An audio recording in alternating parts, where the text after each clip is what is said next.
बच्चों, आज हम जो कविता पढ़ने जा रहे हैं उस कविता का नाम है निसर्ग वैभव। और इस कविता के कवि है सुमित्रानंदन पंत।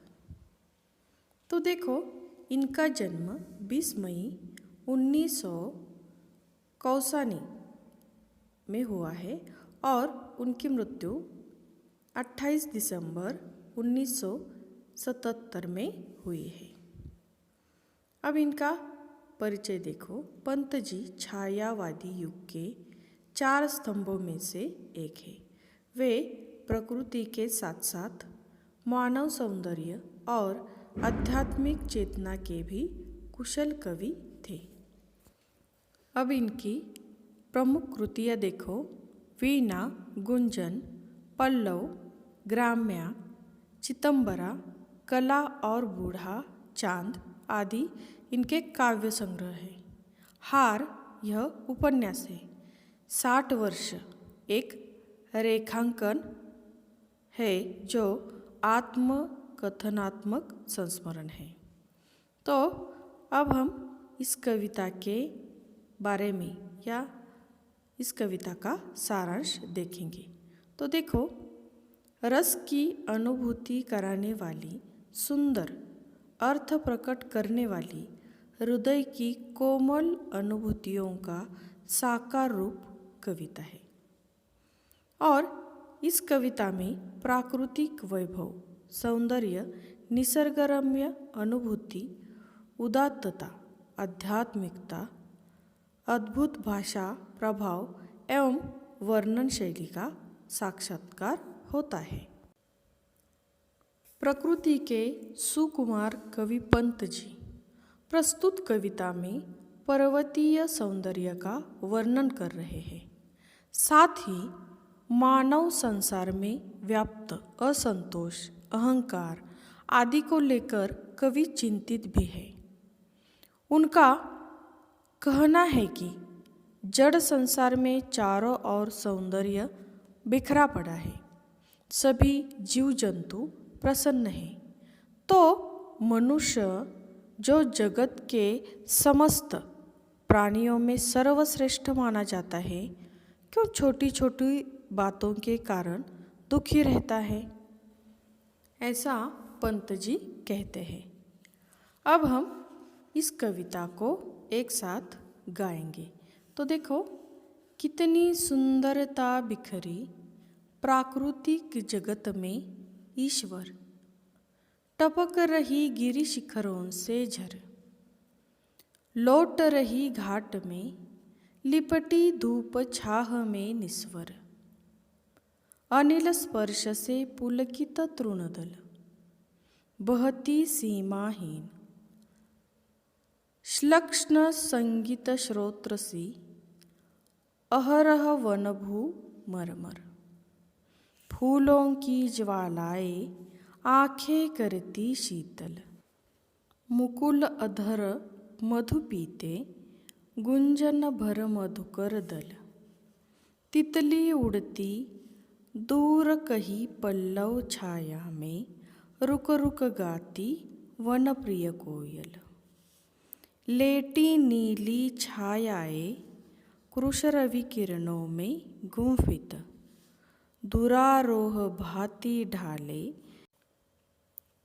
निश्चल तरंग सी स्तंभित, स्वर्ण भालगिरि सर्वप्रथम करती उषा अभिनंदन, सांझ यही सोती छिप निर्जन में कर संध्या वंदन, अपलक तारा पथ शशिमुख का बनता लेखा दर्पण, यही शैल कंधों पर सोया जगता गंध समिरन, सहृदय स्फुट सौंदर्य राशि सम्मोहन भरती मन में, कितना विस्मय कर वैचित्र्य भरा पर्वत जीवन में, खग चखते फल कुतर रही गिलहरिया कोपल, वन पशु सब लगते प्रसन्न, परिचित मरकत आंगन में।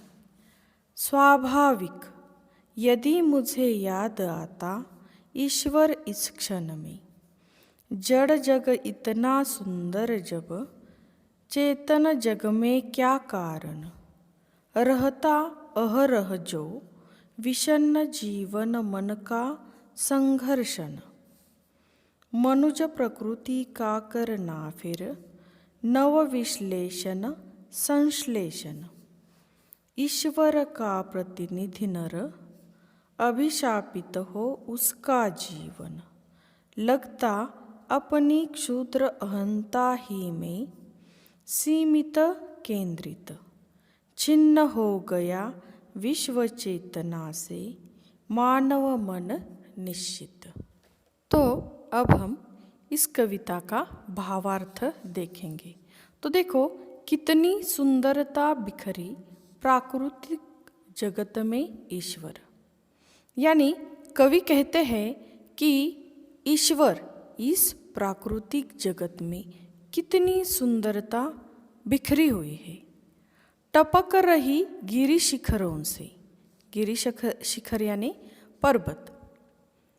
तो गिरि शिखरों से झर यानी पानी, पानी टपक रहा है। लौट रही घाट में लिपटी धूप, छाह में निस्वर। यानी गिरि शिखरों पर, घाटियों में कहीं धूप है तो कहीं छाया पसरी हुई है। आगे देखो, अनिल स्पर्श से पुलकित तृणदल।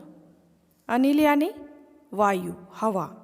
तो हवा के स्पर्श से तृणदल कैसे होते हैं? पुलकित होते हैं। वायु के बहने से हर दिन वन भूमि में पत्तों के हिलने से होने वाली मरमर की ध्वनि मधुर संगीत जैसे प्रतीत होती है।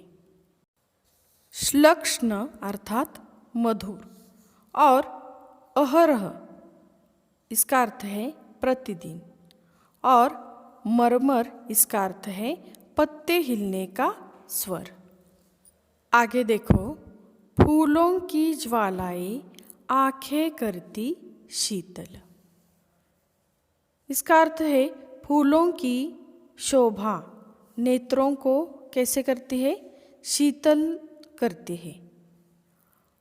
आगे देखो, मुकुल अधर मधु पीते, गुंजन भर मधुकर दल। यानी जो भौरे होते हैं वे दल गुंजन करते हुए कलियों का रस पी रहे हैं, और तितलियाँ जो है वह उड़ रही है। दूर कहीं घने वृक्षों के मध्य मधुर स्वर में कौन गा रहा है? कोयल गा रही है। देखो, दूर कहीं पल्लव छाया में रुक रुक गाती वनप्रिय कोयल। आगे देखो, लेटी नीली छायाएं कृश रवि किरणों में गुंफित। कृश यानी दुर्बल। दुरारोह भांति डाली। दुरारोह अर्थात ताड़ का पेड़ जिस पर चढ़ना कठिन होता है। निश्चल तरंगसी स्तंभित। निश्चल यानी स्थिर। स्वर्ण भाल गिरि सर्वप्रथम, करती उषा अभिनंदन। सांझ यही सोती छिप, निर्जन में कर संध्या वंदन। निर्जन अर्थात वीरान, जनहीन। तो कवि कहते हैं कि रवि की कोमल किरणों में गूंथी छायाएं लंबे ताड़ों पर पड़ रही है, और कैसी हो रही है? स्थिर है। सूरज की किरणें स्वर्ण यानी सोने जैसी दिखती है, और यह किरणें सर्वप्रथम इन गिरि शिखरों यानी पर्वतों का ही अभिनंदन करती है। सांझ यानी संध्या यही जनहीन वनों में संध्या वंदन करके छिपकर सो जाती है। यही इन पंक्तियों का अर्थ है। आगे देखो, अपलक तारापथ शशिमुख का, बनता लेखा दर्पण, यही शैल कंधों पर सोया, जगता गंध समीरण। अपलक इसका अर्थ क्या है? बिना पलक झपकाए। और शैल का अर्थ क्या है? पर्वत। समीरण का अर्थ क्या है? पवन। तो देखो बच्चों, रात्रि में आकाश में अगणित तारे, यानी जिसकी हम गिनती भी नहीं कर सकते, इतने तारे और चंद्रमा कैसे दिखते हैं? दर्पण यानी आईने जैसे दिखते हैं या लगते हैं।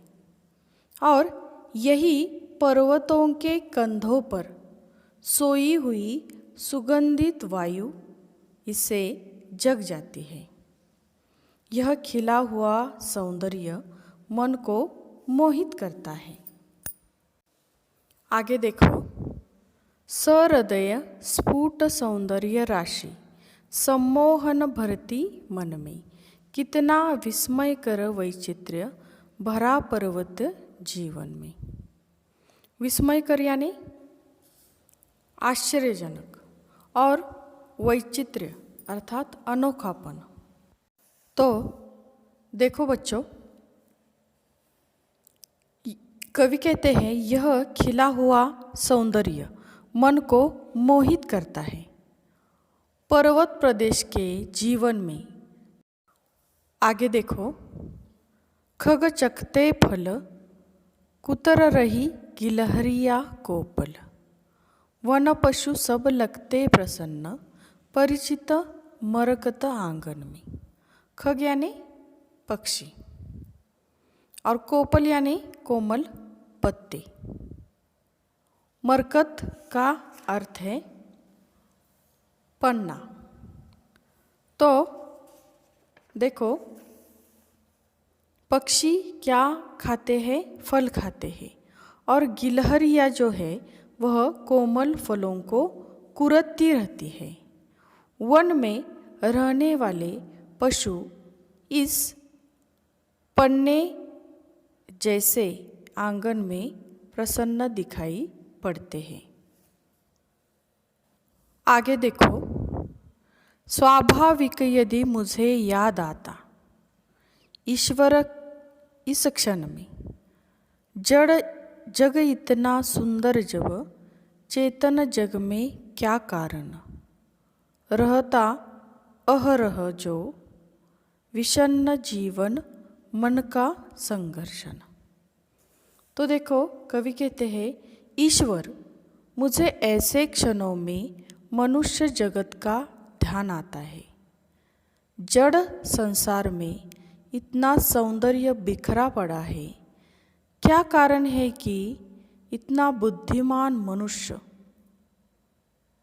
उसके जीवन में प्रतिदिन चिंता और संघर्ष छाया रहता है। मनुज प्रकृति का करना फिर नव विश्लेषण संश्लेषण। विश्लेषण का अर्थ है पृथक करना अर्थात अलग करना, और संश्लेषण का अर्थ है मिलना। ईश्वर का प्रतिनिधि नर, अभिशापित हो उसका जीवन। अभिशापित यानी जिसे अभिशाप मिला हो। लगता अपनी क्षुद्र अहंता ही में, क्षुद्र अर्थात तुच्छ और अहंता अर्थात अहंकार, सीमित केंद्रित छिन्न हो गया विश्व चेतना से मानव मन निश्चित। तो देखो, मनुष्य के जीवन में प्रतिदिन चिंता और संघर्ष छाया रहता है। हमें मानव प्रकृति का पुनः विश्लेषण करना चाहिए, यानी पृथक्करण करना चाहिए। पृथ्वी पर ईश्वर का प्रतिनिधि कौन है? मनुज यानी मनुष्य। क्यों ऐसा शापग्रस्त जीवन व्यतीत कर रहा है? ऐसा लगता है वह अपने तुच्छ अहंकार में ही सीमित हो गया है, स्वयं केंद्रित हो गया है। यानी वह सिर्फ अपना विचार कर रहा है। पूरी वसुधा एक क्या है? परिवार है।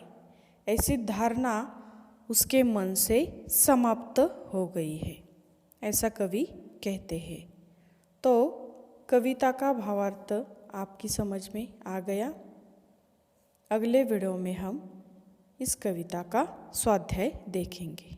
Okay, all the best, thank you.